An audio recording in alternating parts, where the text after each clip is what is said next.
Free bus ఇస్తుండు, మీకు ఎట్లా అనిపిస్తుంది ఫ్రీ బస్ వల్ల? ఒక ఫ్రీ బస్ పెట్టి అన్ని నేనే పెట్టినట్టు అన్న ఉద్ధరించడం కాదు. ఏదైతే 6 గ్యారెంటీలు ఒప్పుకున్నాడో అందుకెళ్ళి 2 చేసింది, 2 గ్యాస్ సిలిండర్ అది చేసింది. కానీ కొందరికి వస్తున్నాయి, కొందరికి వస్తలేవు గ్యాస్ సిలిండర్. ఫ్రీ బస్సు ఏదైతే లేడీస్ కి పెట్టిండ్రో దాని గురించి అవకతవకలని జెంట్స్ మీద పడుతున్నాయి. రానోళ్ళు అప్లై చేసుకోమని అన్నారు కదా, మరి రానోళ్ళు అప్లై చేసుకుంటూ వస్తుంటేనేమో కదా. రానోళ్ళు అప్లై చేసుకుంటున్నారు ఏది గ్యాస్ కోసం, కానీ అప్లై చేసుకున్న వాళ్ళు చేసుకుంటున్నారు. అప్లై కూడా 4 సార్లు తిరగబడుతున్నాయి గ్యాస్ ఏజెన్సీ.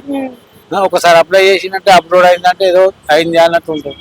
4 సార్లు తిరిగా 4 చివాట్లు అయిపోతాయి. అంటే కేసీఆర్ కి రేవంత్ రెడ్డికి తేడా అంటే ఏం చెప్తారు మీరు? కేసీఆర్ కు రేవంత్ రెడ్డికి తేడా అనేది ఏమంటే, కేసీఆర్ గారు ఏదైతే ఒప్పుకున్నారో సగం సంవత్సరం గడిచిపోయింది. అంటే కేసీఆర్ ఉన్నప్పుడు ఒక్క నిమిషం, కేసీఆర్ ఉన్నప్పుడు సన్నబియ్యం రాలేదు, ఇప్పుడు సన్నబియ్యం గిట్ల ఇస్తుండే కదా. మరి కేసీఆర్ ఉన్నప్పుడు సన్నబియ్యం రాలేదు కదా, ఆయన వచ్చిన వాటి ఇస్తుండే కావచ్చు, చెప్పలేము. కానీ ఇప్పుడు సన్నబియ్యం వస్తున్నది, ఎంతవరకు సన్నబియ్యం ఇస్తారన్నది తెలియదు. ఇప్పుడైతే ఇస్తున్నారు ప్రజెంట్. అట్లా నా ఉద్దేశం. నా ఉద్దేశం అయితే కేసీఆర్ మంచి పనులు చేశాడు.